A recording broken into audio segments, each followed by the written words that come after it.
In today's video, I will be reviewing Brawl Stars in 2025. Now, I'm not going to be looking at every month individually like my Clash Royale video, because outside of the event, there aren't really too many differences from every Brawl Stars season. Which is why I will be reviewing instead 4 major categories that will make up a typical Brawl Stars update. The first category is the feature. What is the main hook or main hooks of the update? The second category are brawlers. Is the brawler unique or distinct enough from other brawlers? Third category is the event or events. The temporary stuff that Supercell's gonna make for this season or next season. And finally, smaller features. The extra smaller stuff that was added. I will be looking at every update that got released this year, then give a score on how good the update is. By the end of the video, I'll conclude by giving it a final rating. Also, no community events because then I'll practically be talking about every season. I mean, this video is already long as is. So will this year be the year to beat 2020 as the best year? Or is it going to end up being one of the worst years like 2021? Well, we can only find out by starting with January. Now, January didn't have any update, but considering the main update event released in January, I think it's fair to start with January and not February. Now, January would continue the Buzz Lightyear apocalypse. Now, if you played at that time, you probably have PTSD from just hearing the name. But for those who don't, pretty much Buzz Lightyear was the first ever temporary brawler, and probably the last ever. And he would be available for 2 whole months. Now, the idea of a temporary brawler sounds like a good idea, but in execution, Brawl Stars made Buzz Lightyear just a bit too broken, which meant lobbies were pretty much filled up with Buzz Lightyears versus Buzz Lightyears, and it eventually got boring really quickly.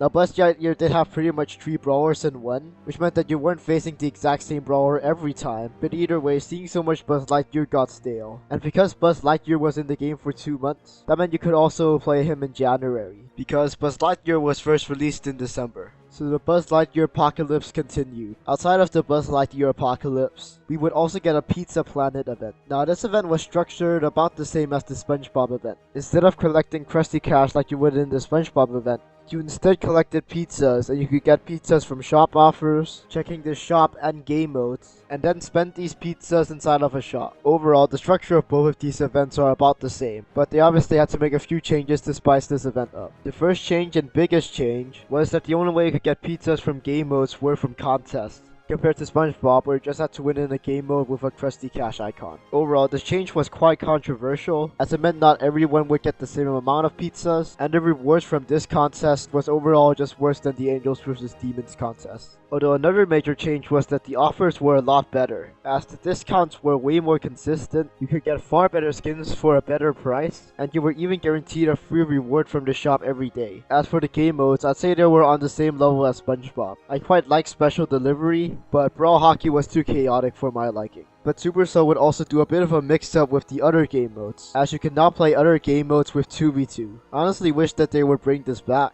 because it meant that you had to carry less randoms. And as for the temporary ability, well, Buzz Lightyear was your temporary ability. Overall, I know my take of this month is a bit hot, but this event would get an 8 out of 10. I know Buzz Lightyear was annoying to many and the contests too, but I just like that we got a free brawler, and that Supercell tried out something new with contests. Overall, the Pizza Planet event to me was just a new take on the SpongeBob event. As for the brawler we got in January, Meeple, I'd say that he's pretty perfect for the rarity he's in. Nothing crazy, but just enough to make him unique, which is why I'll say Meeple is creative. So overall, the year has started off pretty great. So let's hope this momentum can continue into February. The February update would add 2 major features, 2 technically 3 brawlers, a collab, and a bevy of smaller features. First, let's start off with the 2 major features. The first feature was Ranked 2.0. Ranked 2.0 would change how you got rewards, as you would now get them from a Brawl Pass-like system. And the only way you could progress in the Pro Pass was by winning games and reaching new ranks. Some other changes were adding a new rank, adding a new type of skin, the Pro Pass skin, being able to play it with 3 maxed out brawlers, as well as there being a new featured game mode, which would replace the modifiers, and finally everything has now a new aesthetic. There are of course a lot of other smaller changes, but if I went over every little detail of every update, this video could easily be plus 1 hour in length. Now, I don't think Ranked 2.0 did a that great job on fixing Ranked 1.0, because the only thing they really addressed were the rewards and modifiers, which while yeah were the 2 biggest pain points of Ranked 1.0, but there was still a lot of stuff that didn't really get fixed. Like some rank boosts not feeling like rank boost, rewards practically feeling the same by the end, which if anything they actually made it worse in Rank 2.0, as well as matchmaking. So Rank 2.0 just feels like a souped up Ranked 1.0, which pretty much boils down to Ranked 1.5. As for the second major feature, this would be a gadget rework. This gadget rework made it so that you could use gadgets infinitely, compared to before where you could only use gadgets 3 times per match.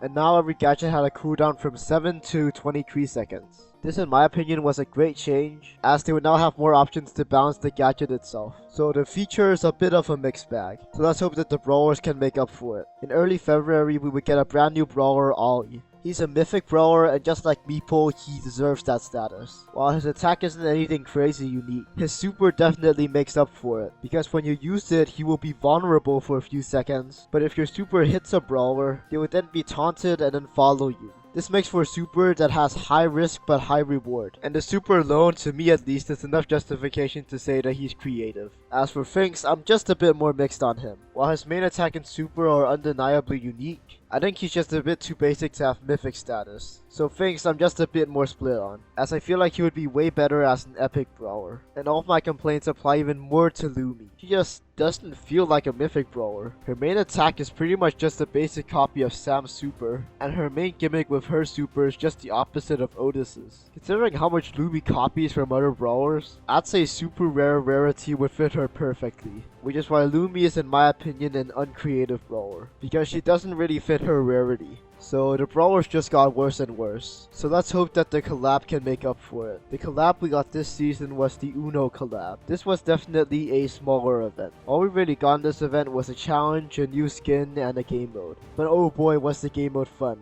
Plus they gave out the skin for free in a challenge, which was definitely appreciated. I honestly wish more Brawl Stars events were just like this. Not big, not flashy, just something to hold us over for the next update. Which is why this is the best part of the update. Finally, we got smaller features. We got a daily lock-in calendar, Trio Showdown became a permanent game mode, you could now favorite brawlers, and finally they reordered the quick chat.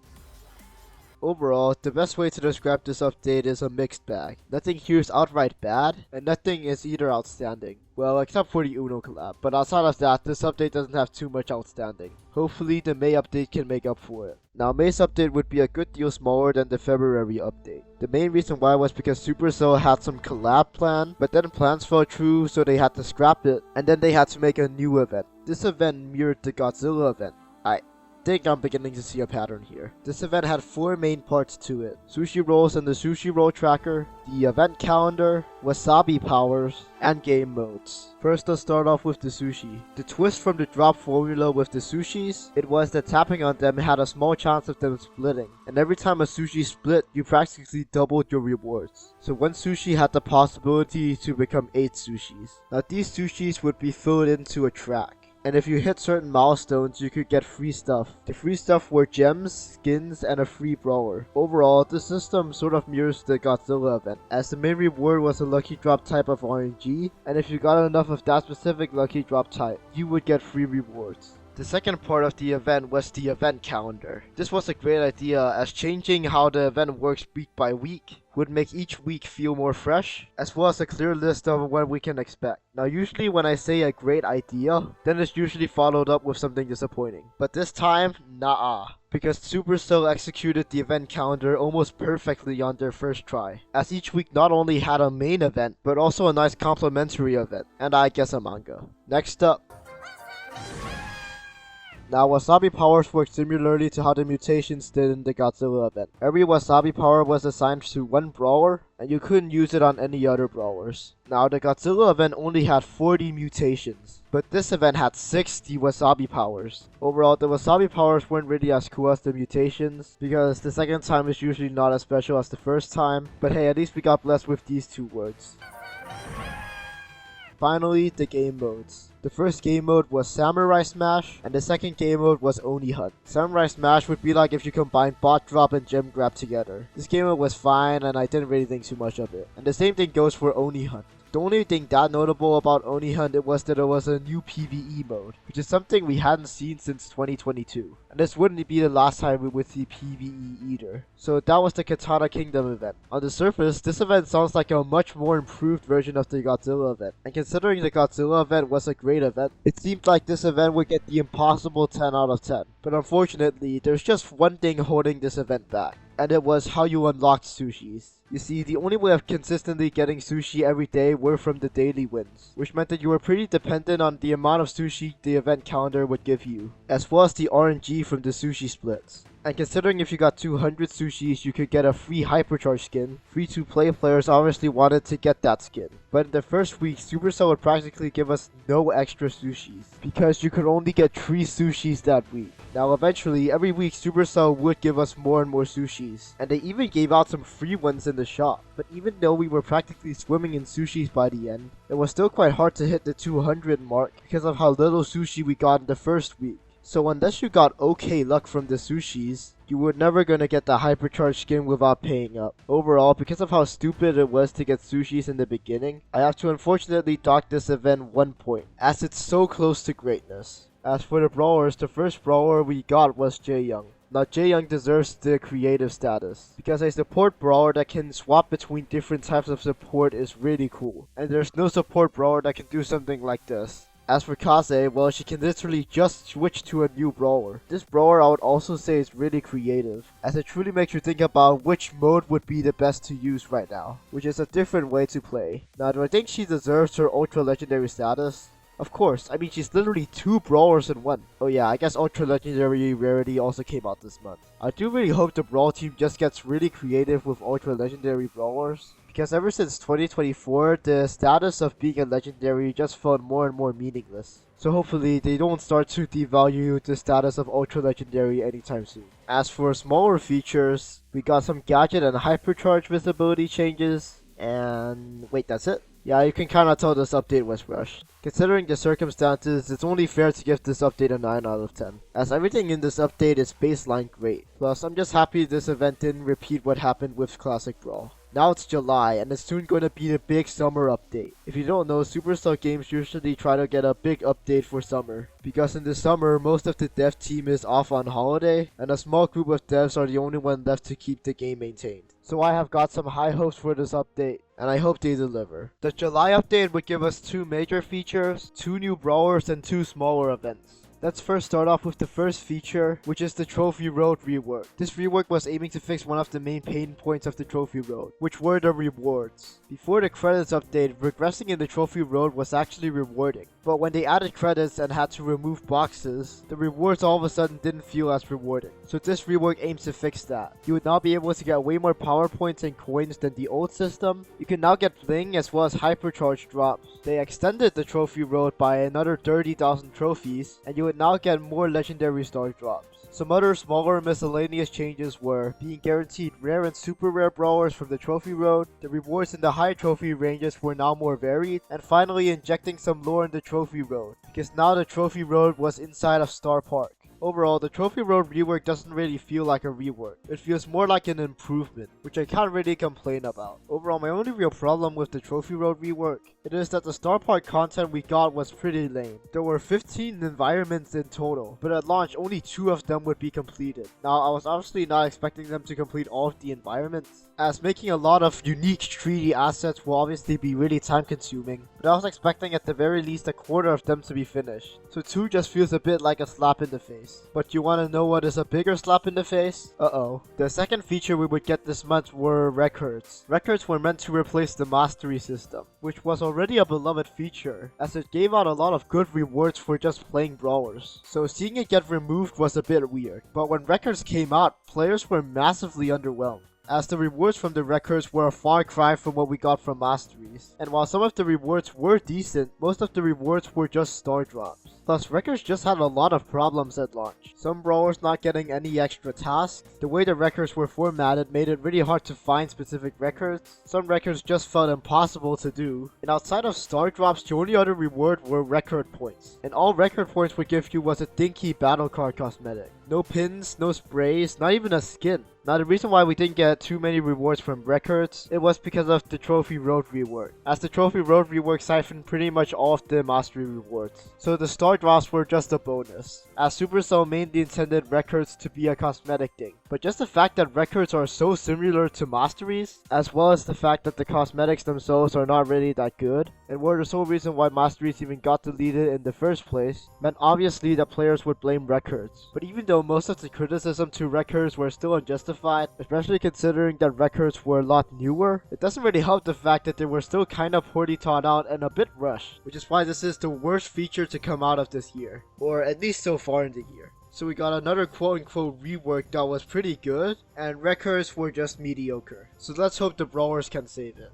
The first brawler we would get this season was Ali. Her justification for being a mythic brawler was an enraged mechanic. Pretty much whenever a brawler got under 50% of HP, Ali would get enraged and then get buff stats. Which does sound cool on paper, until you realize that her main attack is a mixture of Mortis and Miko, and her super is literally the same as Leon's super. So while her main mechanic slash trait is cool, that doesn't make up for the fact that she's a basic copy of other brawlers. And the same goes for Trunk, but I'm a bit more lenient in this case, because I'm not expecting as much creativity with epic brawlers. His main attack is a combination of Jackie's and Draco's main attack, and his super has an uncanny resemblance to Barry's super. Overall, while I wasn't expecting peak creativity with Trump, I'm still just gonna put him in the mixed pile, as he is practically copying from a lot of brawlers. Oh yeah, I guess I forgot to mention where Ali belongs. Overall, I would say that she's pretty uncreative, as she has all the problems that Trunk has, but she's a mythic brawler, and her trait cannot really make up for it. As for the events, we would get two smaller ones this season. The first event releasing in July was the Angels event. This event worked similarly to the Angels vs Demons event, well except for the Demons part it got axed. Now they didn't just do a simple Control-C, Control-V of the Angels event, as they would do a few changes. The first major change is that there are now more angelic abilities. The second major change is that you could equip multiple abilities. You could equip a total of 3 abilities, and equipping certain abilities may lead to an extra ability. And finally, different ways to unlock abilities. Instead of unlocking off the abilities like every other event, the abilities were already pre-unlocked. The only thing you had to unlock were the ability slots. There were also a few smaller changes, such as getting less angelic drops from contests, being guaranteed a free skin after opening up 100 angelic drops, and more angelic skins. And the same format went for the Demons event, except the Demons event happens a month later. As for the smaller features, they updated the tutorial, and Bo and Doug got a major rework.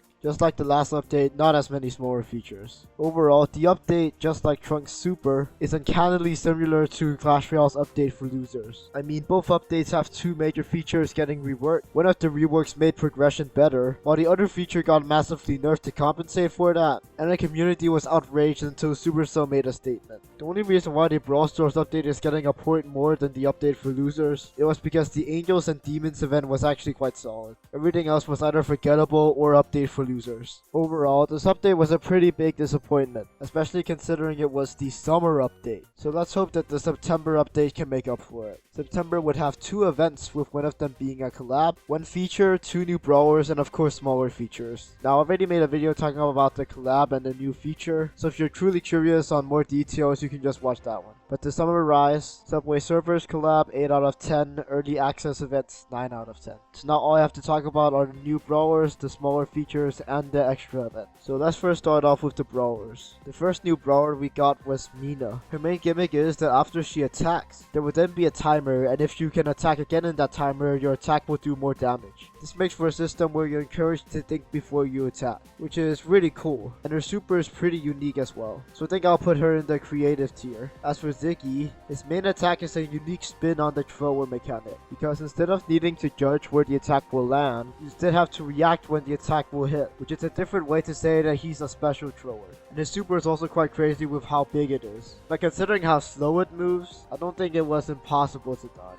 Wow, 2 mythic brawlers being dubbed as creative, that's kinda crazy. But anyways, the extra event after the collab. This event was called the Trick or Treat event, and the event was about either opening up trick or treat boxes. You would pick the treat boxes if you wanted to guarantee a good reward, and you pick trick boxes if you felt like going to the casino. The way of unlocking trick or treat boxes were from candies. You could get candies from daily wins, the Sugar Rush button which will make the game high, and would make every game mode, except for rank, give out free candies. And you could also win candies from PvE modes. There were 6 PvE modes in total. total. And it's kinda crazy how we got 7 in 1 year and 0 the 2 years prior. That pretty much sums up the Trick or Treat event. Although it's worth noting that for some reason they removed the Sugar Rush halfway through the event. As for smaller features, they buffed the pass by giving out more coins, power points, and credits.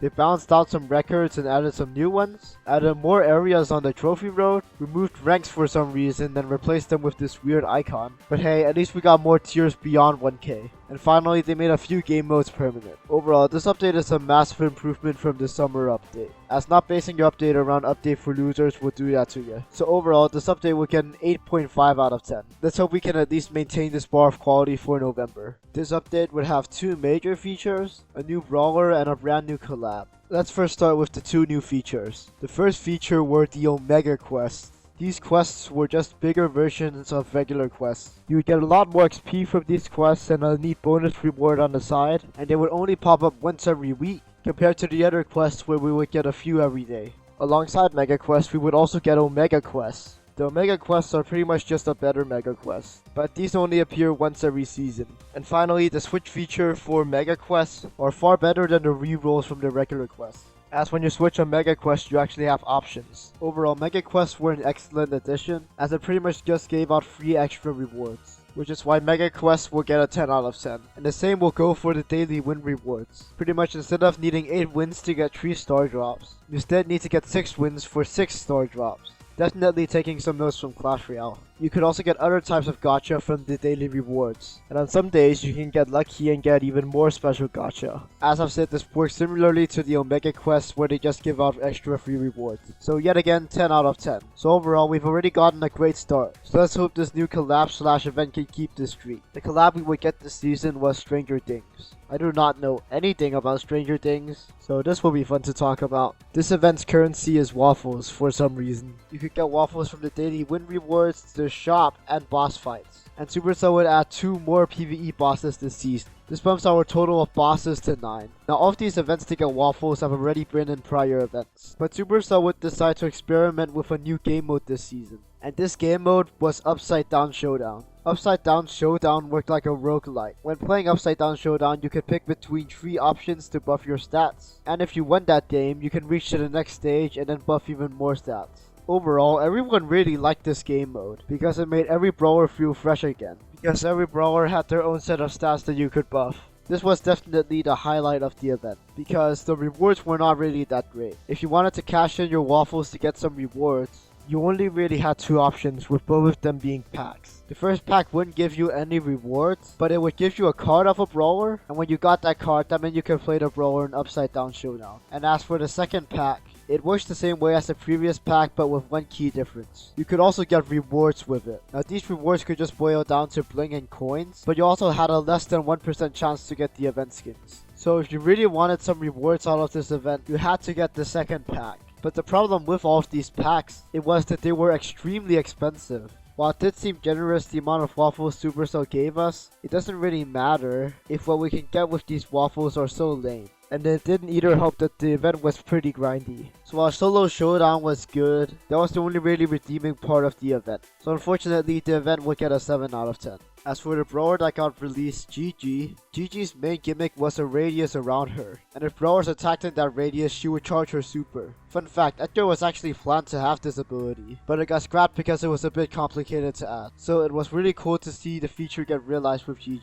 As for her main attack, it's sort of a mixture between Jackie's range and Amber's ammo bar, and I guess also Jackie's gadget. Although her super is at least a bit more unique, as she would teleport to one area, and if you want her to come back to where she was before, you can just press her super again. I'm kinda conflicted with Gigi, because while her trait is really cool, everything else doesn't really make up for it. So I think putting her in the mixed pile would make the most sense. And finally, for smaller features, XP doublers got changed to now affect quests, which was changed because the daily XP got removed, and Supercell added a new 3 versus 3 versus 3 versus 3 mode for gem grab. Overall, November's update was definitely smaller, but that was mainly because December would be a lot bigger. Overall, outside of the features, everything in this update wasn't really the greatest, but it's still a really good update all things considered. So this update will get an 8 out of 10. So it seems like Brawl Stars has been doing well with all of these recent updates. So let's hope the December update can be the end all be all and make the year end on a high note. Now before I will start to talk about the December update, I'm just gonna say everything that got released after December will not be counted. So stuff like the Brawl Pass rework, Glowbird, the 100th Brawler, and smaller features will not be considered, as all of the stuff that I just mentioned is going to be released in 2026, and not in 2025.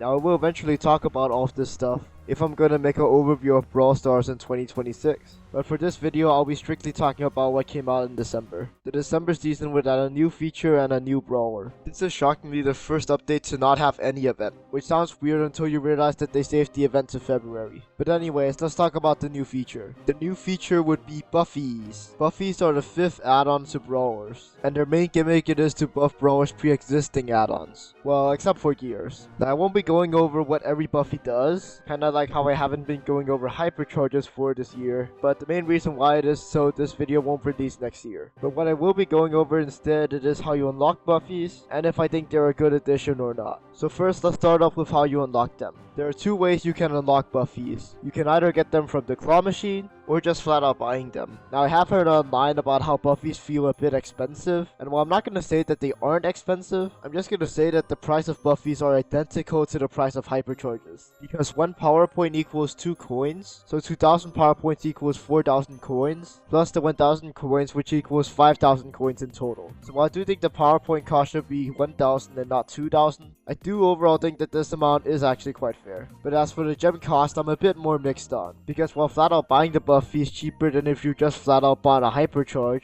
that doesn't really excuse the fact that as of this recording, I can just go to the shop and get Gigi's hypercharge for around half the price. So while I do think the price is fair enough, especially considering that you can choose which Buffy you want, but I still do feel like a fair price would be 100 or even 120 gems. But overall, I can't really blame them for setting the price a bit higher than what I'm expecting, as it is a newer feature. But overall, I'd say unlocking Buffies is actually quite fair, or at least more fair than what we got in Clash Royale. But now I'm gonna talk about if Buffies feel unique. AKA, do I think they add anything interesting to the game? Now on the surface, these Buffies just seem like star powers for abilities. But in reality, Buffies are a bit more than just a glorified star power. Because whenever a brawler gets a Buffy, their add-on will rework to reflect that. So for an example, you can now aim Shelly's Clay Pigeons gadget, and you've got 3 Clay Pigeon shots on you, and once you've used up all 3, there will be a cooldown, and once the cooldown's over, you can get another 3. And I haven't even talked about every difference. So I do think Buffies on the surface sounds a bit boring creatively, the potential to wildly shake up the gameplay is there. So Buffies feel a bit like a mixed bag, but I do view Buffies a bit more favorably, which is why Buffies will get a 6.5 out of 10. Great framework, just needs a bit more work. But with the Buffies over with, let's now talk about the new brawler, Pierce. Now Pierce is a legendary brawler, so I've got some really high hopes for him. His main attack isn't anything special, but Pierce isn't legendary for his main attack, because he's legendary for how he gets his attack. Instead of passively reloading his attack like every other brawler, he instead only starts reloading once he's shot off his shots. This by itself would have already been pretty cool, but on top of that, if he lands a shot on a brawler, he would then drop a water jug, and if he picks it up, he can get more ammo, alongside a projectile that goes after enemies. And finally, his super drops a pool, and if brawlers get caught in the pool, they would then take a lot of damage as well as give Pierce more water jugs. Overall, I'd say Pierce is the most creative brawler of the year, as he's got the most unique elements to him by far, which obviously means that he deserves legendary status. And finally, to end off the year, smaller features. We would get a new type of star drop, the Chaos Drops. These Chaos Drops are if you combine 2 star drops, a hypercharge drop, and the split mechanic of sushis, and turn it all into 1 star drop. Honestly, I think this was a good addition, as regular star drops are just not as exciting anymore. They're in the process of removing epic and mythic gears, changed a bit how the brawl works in Brawl Hockey and Brawl Ball. They made it so you now get more value when you buy power points. And finally, Brawler Days. Overall, the December part of the update was quite good, even though it could have maybe used a bit more fine tuning. So the December part of the update will get a 7.5 out of 10. So with all that said, that should be every major update in 2025. Overall, in my opinion, this year was pretty good. I feel like Supercell finally found a good balance between events and features, because in the previous year it felt like Supercell went a bit too event crazy, which is why we only had 3 major features for that year. But this year we had a good balance between feature updates, event updates, and a mixture between both. And even some smaller features this year could be considered as regular features. But then this brings up a question. Do I think this is the best year of Brawl Stars? Nah. While 2020 does have overall less than 2025, I do think that the overall quality of 2020 is just higher than 2025, as no major features in 2020 was just okay. Plus, every brawler in 2020 was really creative. Compare this to 2025 where there were a good amount of brawlers that were not that creative. So unfortunately, I don't think 2025 will be my favorite year of Brawl Stars. Although what it can be, it is my second favorite year. So if 2020 got a 9 out of 10, then I think it's only fair to give 2025 an 8 out of 10. But with that, have a Merry Christmas and I'll see you guys next time.